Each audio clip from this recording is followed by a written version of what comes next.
J.K. Rowling's Pottermore profits are plummeting post-pandemic.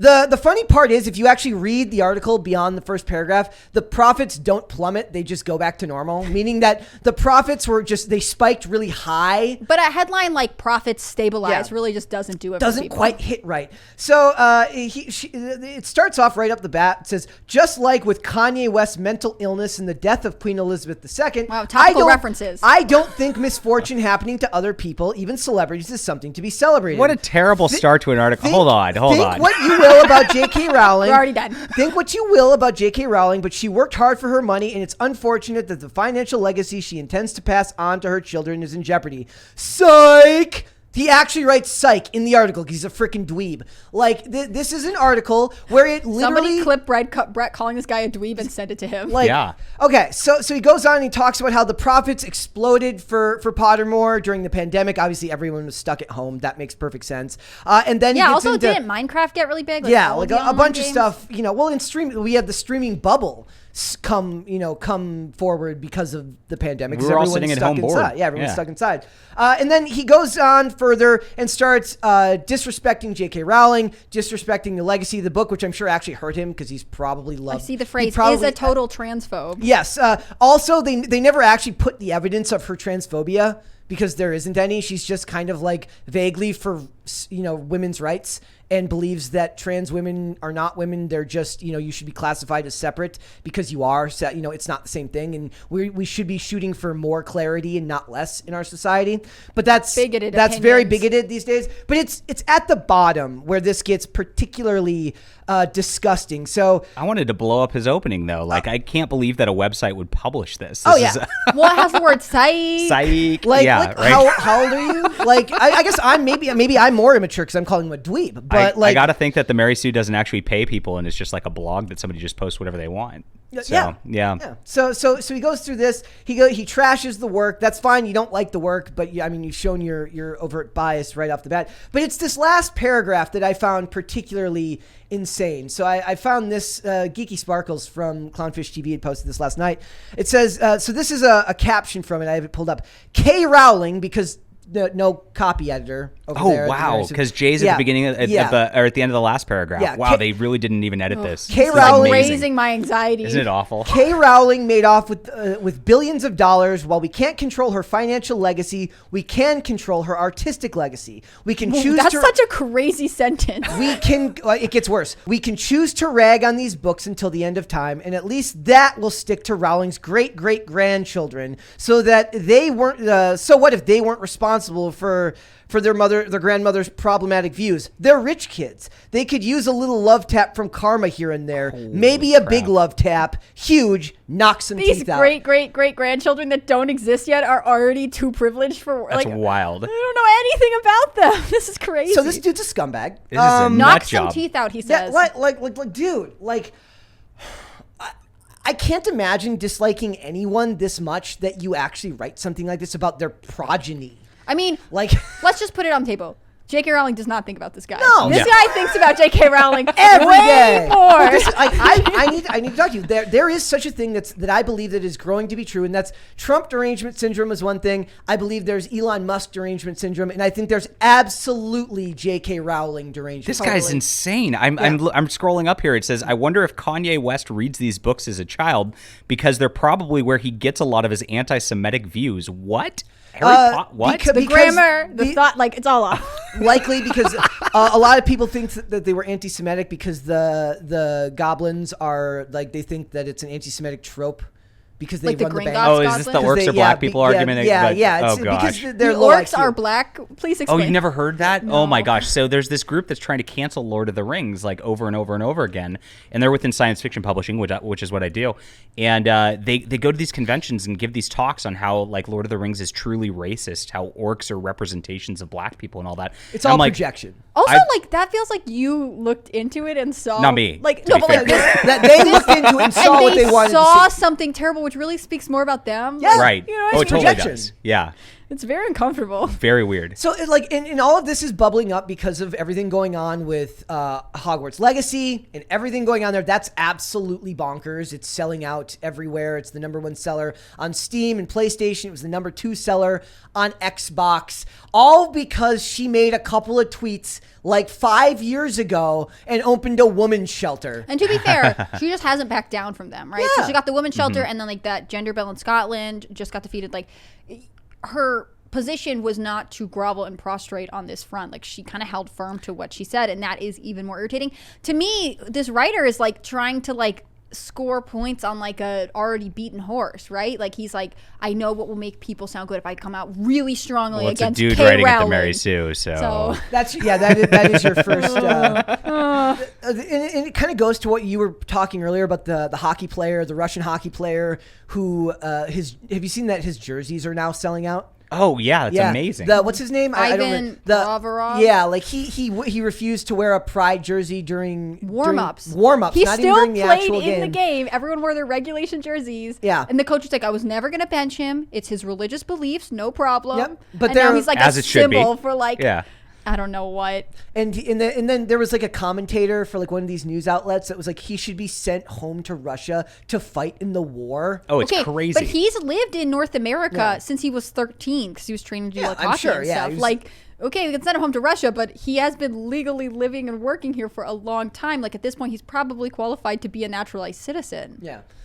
They're saying It's amazing how it's progressed from like tolerance to like you better mandatorily wear the pride flag or else we're gonna send you to Russia, I right? mean, Bake I mean, the that's Cake crazy. was like 5 years ago now. Longer. How long ago was Bake the Cake? I don't know 7 what that years is, ago. so I can't say. The Colorado Bakery.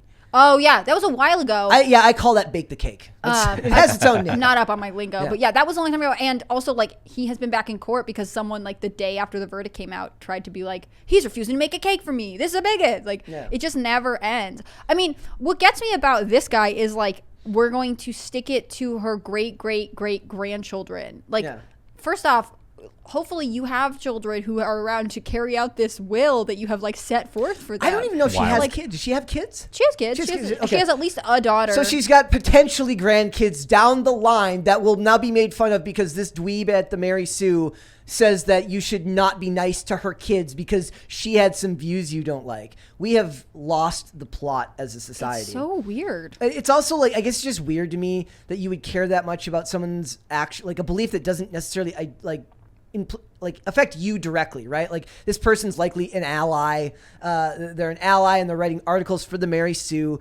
And it's just like, there's so much snark in all of it. And it kind of goes back to what I've been saying about that. It's like, I'm just really over the snark from these people, the mean heart, like the mean-spirited snark. Like, even when we talk about most of the celebrity things that we talk about here, it's from a place of like Mary will bring, like when we talked about the Aaron Taylor Johnson thing recently about him and his wife, I'm like, I don't know. I don't know. Like, I don't know. It's your business. It's not my business. But then you see these people that are just awful to somebody else. And that's fine. You want to be awful to her, fine. But actually saying that you should be awful to people that have nothing to do with it. Who don't even exist yet for like what, at least 50 years. Like, this is kind of a crazy thing. Like I said, like, he is like, hopefully, I guess, charging his own children with a legacy to like hate her children. Who will probably this guy's never, not gonna have children. Don't worry about it. Maybe so. I mean, I hope everyone who wants to have children can, maybe. But you know what I mean? Like, I just think this level of vitriol is kind of insane. And I divert back to, like, do you think J.K. Rowling's going to even read this? Do you think she cares what this guy thinks? Like, no. And it's I also, like, when I read the article, what I got was somebody who loved, like, here's where I could actually understand a little bit. It's completely possible that this is bravado from someone who loved the work growing up, and now they've been indoctrinated with very, very with views that are so they've come to hate. And in a lot of ways, I have a lot of sympathy for that. Right, like, you had something that meant a lot to you. You've joined an ideology that's full of hatred and discontent, and it's caused you to turn on something that the work itself hasn't changed. The work itself, the books are the same now as they were in 1997. What's changed is you've developed a more radicalized and over-the-top view of the world. Right. That's harder to sort of it's harder to reconcile with everyday things like a book, like a famous book series. So an idea like the characters in this book being bad, or ideas in this book being bad, like her take on slavery, like they talk about that in here. Like 10 years ago, maybe he disagreed, maybe he thought it was poorly written, or maybe he didn't like that aspect of it, but it didn't ruin his day. Now, because she tweeted some stuff, it ruins her day. It ruins his day. And what's interesting is like they come at us all day long saying you're bigots for your views on like whatever this new movie is, and we're just like, hey, the work actually did change. It's not what I loved growing up. Yeah. It's not interesting. It's not good. It's poorly written, and they can't even have those discussions just because it's just completely about like the identity every single time. And that's the saddest part too, because I watched so much old stuff when it didn't matter, and you see so many actors and so much stuff where they're thriving because it didn't matter. Great actors were great actors no matter who they were, because no matter what they look like, because they were the best for the job. And you don't see as much of that anymore because people are being casted based on their immutable characteristics rather than based on actual talent. Like we were talking about this earlier. I was talking about there's a reason like the people who lose out the most now. There was an article a couple of days ago where they talked about Kumail Nanjiani wanting to play bad guys, and like they're not letting him because he's Indian, right? He's he was born in Karachi, Pakistan, and was raised here from his teen years or something like that. He had an X-Files podcast that I absolutely loved, like reviewing the X-Files. Cool. Yeah. But like he's very far left, and that's fine. But he's like, I want to play bad guys. I'm like, you did this to yourself.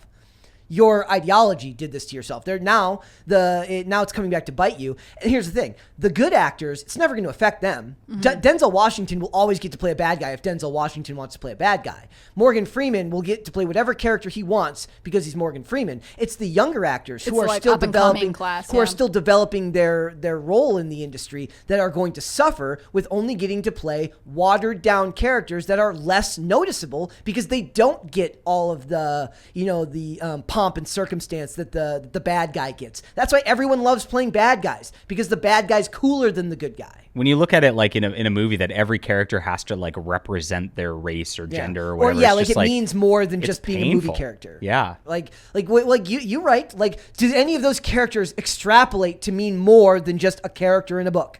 No, I put in my friends, and I try to put into my friends' personality. So it actually represents a person, but that's about it. Yeah. And look, I can't I will admit that there's a little bit of critique for myself here. Choosing to cover it does, in a way, make this part. Hey guys, thank you. It just sounds like it's angry at first. It's so mad, and I love it. Look. Should I tell the chat that I haven't seen Die Hard? So I don't get this. They're like, wait, you haven't seen Die Hard either? I haven't seen Die Hard. Oh my god. We used to be. Who are you? Yeah, I don't know. Look, still searching for my identity. I haven't seen enough movies. I will critique myself in saying that by choosing to cover this makes me at least a little bit in the same vein. Like, I'm choosing to at least draw attention to it, so I can't deny that fact. I don't know if that's hypocrisy, but I think his behavior, I'm calling out his behavior of talking about somebody else's kids and grandkids. I'm laughing at this bad writing. Yeah. Psych. No, I think part of covering it is like talking about the fact that this is a legitimate reaction that someone is having to the fact that an established venture from the Harry Potter franchise, which is incredibly successful, is making money or making less, like whatever his complaint is, and really he just has some sort of personal vendetta against J.K. Rowling. Like, I think so often you hear the lines that are like, conservatives have meltdown, conservatives freak out, or like whatever, and I hate to just make it all about politics, but like, this is a meltdown. This is a crazy thing to write, and to then someone else read it and publish it, I assume. Like, these were people who were like, that sounds good. Good point. I love the way you put psych in there. Like, it is a weird world that is existing, but also someone's going to read this and be like, excellent points. That's true. I never thought of it that way. Like, the thing is that it's not, I mean, it's just regurgitating the same points I've been seeing on Twitter from like Brianna Wu and like other people just over and over and over again saying the same thing. It's a mob. You're actually covering, still doing that. This is a representation of like a mob that's out there. It's not just one person. And she's still doing that for Hogwarts Legacy anyways, like right now, because they don't want people streaming the game. Like they're trying to shame game streamers to prevent them from playing Hogwarts Legacy, because if you play Hogwarts Legacy, you're a bigot. I haven't played a video game in like 10 years. Yeah. I don't like Harry Potter, and I'm like considering getting this game just to stream it. Like half of my feed right now. It's like people who had never been to Chick-fil-A, who after all that stuff, were like, we're going to Chick-fil-A, exactly. pack up the car. Half my feed right now is like people saying like, oh, I'm a bigot, I'll take 2. And I will push back on that. Do not buy something just because, especially this isn't, it's like reverse psychology. This is not some independent creator who's making something to spite. I don't even like the idea of like subscribing to something out of spite, but like, don't put money in J.K. Rowling's pocket just because a bunch of weirdos at the Mary Sue don't like her. Buy it because you actually want to play the game, right? Yeah. Like, I don't like that idea either. I think both sides go over the top on that stuff. If you want to spite the guy who wrote this article, make sure to hit the like and subscribe button, everybody. On this channel, hit like and subscribe. Send us. Here's some money for that promo. Super chat us because you don't like this guy. Like, no, like you have You're to mad actually, that I haven't watched the Fast and the Furious movies. Go ahead, like, subscribe, share. Exactly. No, look, I think everyone's got to be aware of this stuff, because I think everyone falls into this same. At a certain point, you're consuming a product, and you shouldn't just support a product because somebody else doesn't like it. It has to be because it's actually something you want, or it's coming from someone with values that you support. And that's the funny thing you mentioned earlier. You said, what's worse, J.K. Rowling being a feminist or J.K. Rowling being transphobic? Like, don't support this because you like that was like a joke we were saying. It earlier, is. Right? At the end of the day, though, like, I mean, J.K. Rowling is an obnoxious leftist. She's just not on this one issue. Exactly. Like, don't if you're gonna support anything, support her charity. Yeah. I was going to say, do you guys remember the day when we boycotted Harry Potter because it's full of witchcraft and that's anti-Christian? Those were the good old days, right? TBT. I want to burn books again, you know? I mean, I'm just like, I'm itching to do it. I say all the time, like, I miss the moralist Christian left. I can laugh at those guys, too. I love laughing at those guys, too. It's like the evangelical Christians and the feminists right now who are like, wait a minute. Yeah. Are we on the same side? Are we all the baddies? We're all the baddies. So guys, just keep an eye out for stuff like this, because you don't, whatever it is, you don't want to end up on either end of this. You don't want to be overtly supportive of something, even if the person doesn't actually make a product you want, just to spite someone else. And you don't want to be irrationally hateful of something just because a person has one view you don't like. It's a shame too. It's like, if she just, that guy's probably like, man, we could be best friends if it wasn't for this one thing that you had, this one belief that you have that I vehemently disagree with. I don't think I have any friends that have a single view that would be enough to like make me like, oh, you believe this one thing, I guess we can't be friends anymore. But I feel like you have experienced like other people being like, wait, you feel this way about this issue, I can't be friends with you. Like, you feel that's that way. happened to me, yeah. But like the reverse is not true. Like, I think that there are certain aspects of ideology in today's culture that people are much more like, yeah, you don't have to agree with me on everything, but like, I'm not gonna lie to you about how I feel. Whereas there are other people who are like, if you hold this belief, no matter how many redeeming qualities you have, it's enough to be damnable. Thanks for watching. Listen to full episodes of Pop Culture Crisis on Spotify. Keep up with us on social media and make sure you subscribe and ring that bell so you never miss the show. Bye, guys.